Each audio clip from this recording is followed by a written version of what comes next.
Que anunciamos a celebración este fin de semana dunha acción simultánea de voluntariado para a restauración das zonas queimadas en toda esta comarca. E en concreto as actuacións van a ser nestes 5 concellos que en principio foron os que máis receptivos foron a nosa proposta. Isto empeza mañá venres pola tarde e o sábado e hasta o domingo, hasta a tarde do domingo.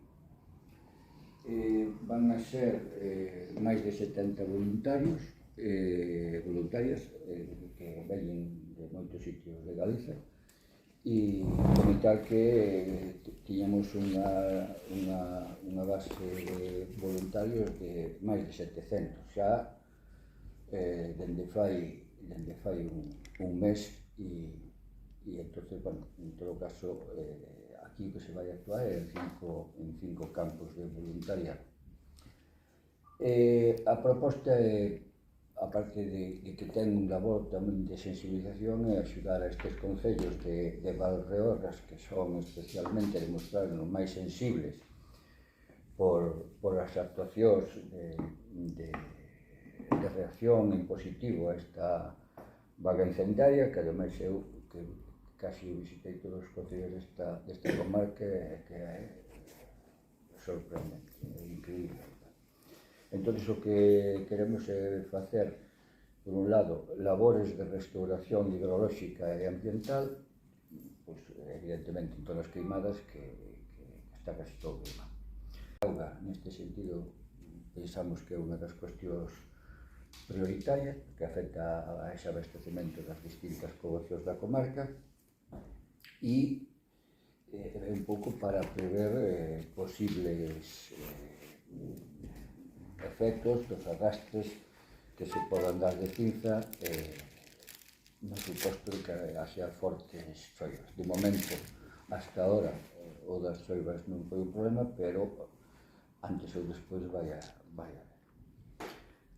Non sei se ten interés para vos os sitios nos que vamos a actuar, supoño que sí, porque entonces serán a captación das arcas, que afecta a Petín e a Rúa, na contorna do rego de Fonteira en a Rúa, nas ladeiras do río Leira en Vilamartín, que é unha das zonas totalmente calcinadas, e na lomba de Peniguillón no Barco, que no pasado, pola información que temos e que nos contactou o alcalde, se produciron tamén inundacións. Nosotros, como adega, tamén procuramos nas ladeiras do Diluvio e o val do río dos Xares, que son propicias precisamente a alagamentos en casos de choivas. Claro que o que queremos poñer é tanto os recursos como a nosa experiencia na restauración de montes queimados a disposición destes concellos que, insisto, son dos máis perxudicados e ademais son dos máis sensibilizados na actuación que é simplemente de poñer parches reparatoria, pero en todo caso son necesarios.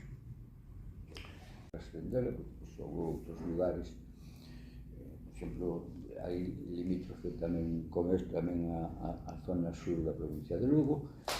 E, bueno, ainda que non son competencias das diputacións, creemos que tamén son as xentes que se deben de involucrar.